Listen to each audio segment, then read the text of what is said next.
So hello guys, इसमें आयुष और मैं तुम सभी का वेलकम करता हूँ चैनल के एक और ब्रांड न्यू वीडियो में। और आज के वीडियो में हम लोग एक्सप्लेनेशन करने वाले हैं वाइकिंग्स के सीजन 5 के एपिसोड नंबर 17 का। सुनाओ the wasting any more time, let's get on to the explanation. So episode चालू होता है, हम देखते हैं एथेलरेड का फ्यूनरल हो रहा होता है कि तभी वहाँ पे एल्फ्रेड आ जाता है, जो कि काफी समय बाद अपनी बेहोशी से उठा होता है। सभी लोग खुश होते हैं ये देख के कि एल्फ्रेड रिकवर कर चुका है, मगर एल्फ्रेड का दिल तब टूट जाता है जब उसे मालूम पड़ता है कि उसका भाई एथेलरेड मर चुका है। एल्फ्रेड अपने भाई को लास्ट गुड बाय कहता है और प्रे करता है कि उसकी भाई की आत्मा को शांति मिले। इसके बाद सीन जेटो के फ्लॉकी के उस आइलैंड की तरफ जाता है जहां फ्लॉकी, हेल्गी, फ्लैटनोस की पूरी फैमिली, इवनिट की पूरी फैमिली को बचाने के लिए आ गई होती है। एंड फॉर अ सरप्राइज वो लोग देखते हैं कि इवनिट और उसकी पूरी फैमिली एक्चुअल में बदल गई होती है। इवनिट फ्लैटनोस और फ्लॉकी को देख के काफी खुश होता है, उनका थैंक यू करता है और वादा करता है कि अब से वो और उसकी पूरी फैमिली कोई भी लड़ाई झगड़ा नहीं करेगी। फिर सीन जेटो के कैटागेट की तरफ जाता है जहां आइवर ने ग्रेट हॉल में कैटागेट के साइड लोगों को बुलाया होता है और उनसे कहता है कि अब से कैटागेट का हर छोटा से छोटा डिसीजन वही लेगा। पहले ये होता था, रैग्नार के समय में ये होता था कि कैटागेट के लोगों को आजादी होती थी कि वो कैटागेट के कुछ डिसीजंस में और कुछ चीजों में अपने ओपिनियंस और अपने सजेशंस दे सकते थे, मगर आइवर कहता है कि अब से हर कोई डिसीजन सिर्फ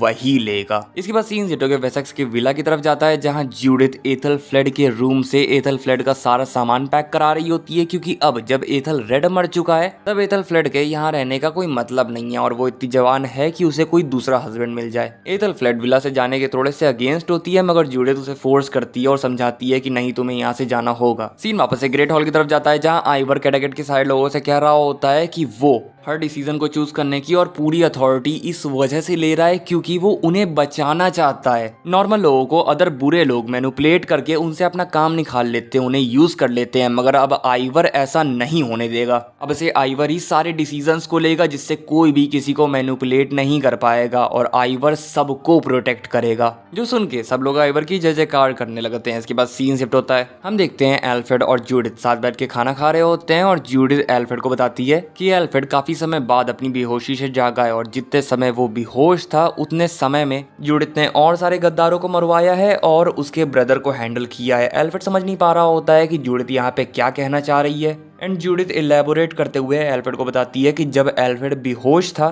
तब एथेलरेड ने कन्फेस कर लिया था कि उसने एल्फ्रेड के अगेंस्ट प्लानिंग करी है, मगर साथ ही साथ उसने ऐसा भी कहा था कि वो अगली बार से ऐसा कुछ नहीं करेगा। पर जूडिथ कहती है कि उसे एथेलरेड पे विश्वास नहीं हो रहा था और उसे मालूम था कि एथेलरेड वापस से कोई प्लानिंग कर सकता है, जिस वजह से उसने अपने एक बच्चे को बचाने के लिए अपने दूसरे बच्चे को मार डाला। एल्फ्रेड ये सुन के बहुत गुस्सा हो जाता है, वहां कमरे की सारी चीजों को तोड़ने फोड़ने लगता है। पर फिर जब थोड़ी देर बाद वो काम डाउन होता है जूडिथ उसे समझाती है कि एल्फ्रेड एक नॉर्मल पर्सन नहीं है, एक ऑर्डिनरी पर्सन नहीं है जो वो ऐसे बिहेव कर रहा है, ऐसे अपनी फीलिंग्स को शो कर रहा है। वो एक किंग है, उसे कोल्ड हार्टेड होना होगा, उसे वो सब कुछ करना होगा जो नेसेसरी है सरवाइव करने के लिए और इस किंगडम को बचाने के लिए। इसके बाद सीन जेटो के कैटागेट की तरफ जाता है जहां हम देखते हैं कि हेवित्सर मेडिटेट कर रहा होता है और अब वो धीरे धीरे बुद्धिज्म को एक्सेप्ट कर रहा होता है। आगे हमें आइवर दिखाया जाता है जो कि फ्रेडिस से कह रहा होता है कि हेवित्सर अब मुझसे नफरत करता है और उसकी गर्लफ्रेंड भी मुझसे नफरत करती है, तो मुझे उन दोनों को ही मरवा डालना चाहिए। मगर फ्रेडिस उसे समझाती है कि उसे ऐसा नहीं करना चाहिए क्योंकि वो एक मर्सीफुल गॉड है, वो एक दयालु भगवान है। मगर आइवर कहता है कि वो नहीं डिसाइड कर पा रहा है कि उसे किस तरह का भगवान बनना चाहिए। इसके बाद सीन जेटो के फ्लॉकी के ऊपर जाता है जो कि फ्लैटनोस के पास आके उससे कहता है कि हमें इवनिट और उसकी पूरी फैमिली को लेके वापस यहाँ से चलना चाहिए। मगर फ्लैटनोस फ्लॉकी की बात नहीं मानता और यहाँ पे वो अपना रियल चेहरा दिखाता है। वो इवनिट और उसकी फैमिली को गाली देने लगता है और उन्हें मारने लगता है। फ्लॉकी उसे रोकने की कोशिश करता है, मगर फ्लैटनोस के बेटे फ्लॉकी की गर्दन पे चाकू रख के फ्लॉकी को रोक लेते हैं। इसके बाद फ्लैटनोस इवनिट की पूरी फैमिली को मार देता है और अपने बेटों से इवनिट, फ्लॉकी और हेल्गी को बाहर लाने को कहता है। इसके बाद सीन जेटो के हेवित्सर की तरफ जाता है जो कि अपनी गर्लफ्रेंड के साथ सो रहा होता है कि तभी वहां पे आइवर आ जाता है और हेवित्सर से कहता है कि उसे काफी बुरा लग रहा है कि हेवित्सर कोई इंपॉर्टेंट रोल प्ले नहीं कर रहा है, जिस वजह से उसने डिसाइड किया है कि वो हेवित्सर को किंग ओलफ के पास एक डिप्लोमेटिक ट्रिप पे भेज रहा है ताकि हेवित्सर किंग ओलफ को और अच्छी तरह से आइवर के साथ वाली अलायंस के लिए रेडी कर सके एंड वो साथ मिलके वेसेक्स के ऊपर अटैक कर सके। हेवित्सर कहता है कि अगर वो किंग ओलफ के पास ना जाना चाहे तो आइवर क्या करेगा, और आइवर जवाब देता है कि अगर हेवित्सर किंग ओलफ के पास नहीं जाएगा तो आइवर हेवित्सर और उसकी गर्लफ्रेंड, जिसका नाम अब हमें मालूम चल चुका है जो कि थोरा है, वो उन दोनों को मार डालेगा। इसके बाद सीन जेटो के फ्लॉकी के उस आइलैंड की तरफ जाता है जहां बारिश हो रही होती है, तूफान आ रहा होता है और फ्लैटनोस ने इवनिट और हेल्गी को बाहर तड़पने के लिए छोड़ दिया होता है ताकि वो इस कड़कड़ाती हुई ठंड में तड़पें। टेंट के अंदर फ्लॉकी फ्लैटनोज से कह रहा होता है कि उसने एक्सपेक्ट नहीं किया था कि फ्लैटनोज ऐसा निकलेगा,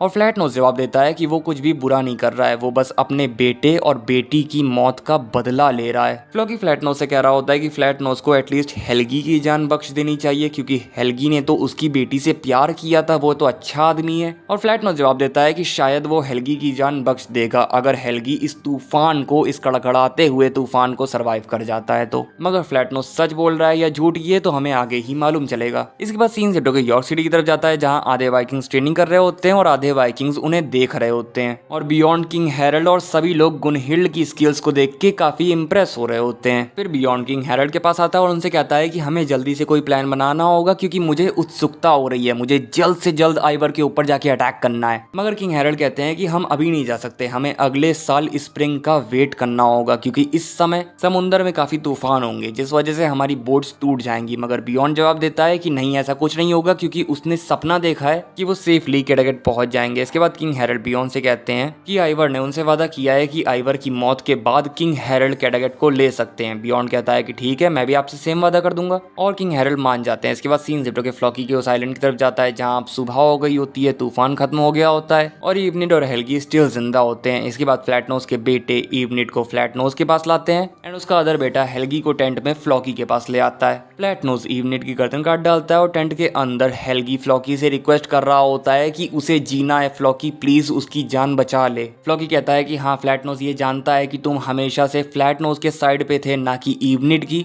मगर तभी फ्लैटनोज का बेटा हेल्गी को बाहर लाता है और फ्लैटनोज हेल्गी को नहीं बख्शता, फ्लैटनोज हेल्गी को भी जान से मार डालता है। इसके बाद सीन शिफ्ट होकर वेसेक्स की तरफ जाता है, जहां एल्फ्रेड के एक सोल्जर को मालूम पड़ता है कि एक बहुत बड़ी वाइकिंग आर्मी वेसेक्स की तरफ आ रही है। एल्फ्रेड तुरंत ऊबे और टोरवी को विला में बुलाता है, उन्हें यह बात बताता है जो वाइकिंग्स की आर्मी आ रही है वो डेनिश वाइकिंग्स है, उनके पास 300 शिप्स हैं और प्रोबेबली उनके पास 3000 प्लस वॉरियर्स होंगे। मगर अपने किंग एल्फ्रेड के पास सिर्फ 2000 प्लस वॉरियर्स हैं, जिस वजह से ऊबे किंग एल्फ्रेड से कहता है कि किंग एल्फ्रेड ऊबे को अपनी आर्मी का कमांडर बना दे, क्योंकि यही एक रास्ता है जिससे कि वेसेक्स को बचाया जा सकता है। इसके बाद सीन सेट होता है, गुनहिल्ड मेकअप कर रही होती है कि तभी उसके पीछे किंग हैरल्ड आ जाते हैं। गुनहिल्ड ये चीज नोटिस कर लेती है और किंग हैरल्ड गुनहिल्ड से कहते हैं कि पहले तो तुम मुझ में इंटरेस्ट दिखा रही थी, तो अब ऐसा क्या हो गया कि तुम बियॉन्ड से चिपकी हुई हो। गुनहिल्ड जवाब देती है कि ऐसी कोई बात नहीं है, मैं बियॉन्ड से चिपकी नहीं हुई हूँ। एंड फिर वो किंग हैरल्ड से पूछती है कि क्या वो still king of all Norway बनना चाहते हैं। किंग हैरल्ड जवाब देते हैं कि उनका ड्रीम कभी नहीं चेंज हुआ है।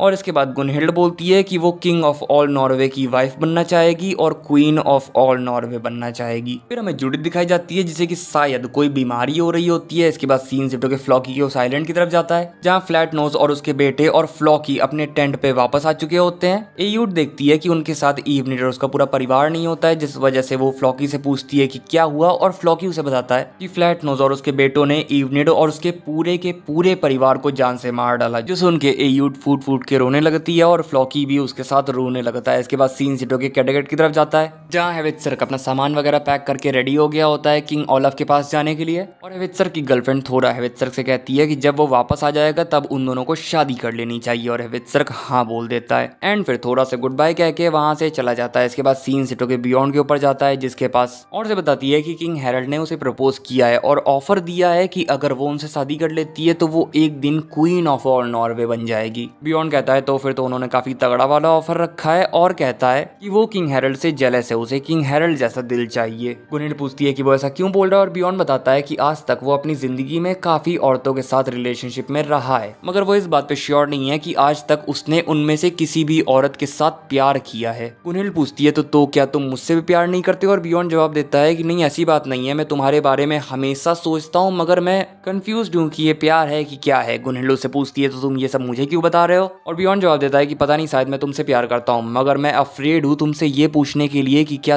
तुम मुझसे प्यार करती हो। आई मीन तुम्हारे पास मुझसे बेटर ऑफर किंग हैरल्ड का है, जो कि तुम्हें क्वीन ऑफ ऑल नॉर्वे बना सकता है। गुनहिल्ड बोलती है कि हाँ, किंग हैरल्ड ट्राई तो कर सकते हैं, मगर अब गुनहिल्ड बियॉन्ड की ज्यादा रिस्पेक्ट करती है, क्योंकि बियॉन्ड ने गुनहिल्ड से ऑनेस्टली अपनी फीलिंग्स शेयर करी हैं। इसके बाद गुनहिल्ड बियॉन्ड से कहती है कि बियॉन्ड उसे आई लव यू बोले। बियॉन्ड उसे आई लव यू बोल देता है एंड फिर वो दोनों सेक्स करने लग जाते हैं। और दूसरी तरफ किंग हैरल्ड वापस से रिजेक्ट होके उनकी आंखों में आंसू होता है। इसके बाद सीन सेट होकर फ्लॉकी के उस आइलैंड की तरफ जाता है, जहाँ एयूड एक झरने के पास आके छलांग लगा देती है, जो देख के फ्लॉकी का और भी ज्यादा दिल टूट जाता है। और इसी के साथ ये एपिसोड यहीं पर खत्म हो जाता है। सो गाइस, बस यही था वीडियो। अगर वीडियो अच्छा लगा हो तो लाइक कर देना, चैनल पे नए आए हो तो सब्सक्राइब करके बेल आइकन दबा देना। मैं मिलूंगा तुम लोगों से नेक्स्ट वीडियो में, तब तक के लिए बाय बाय टाटा।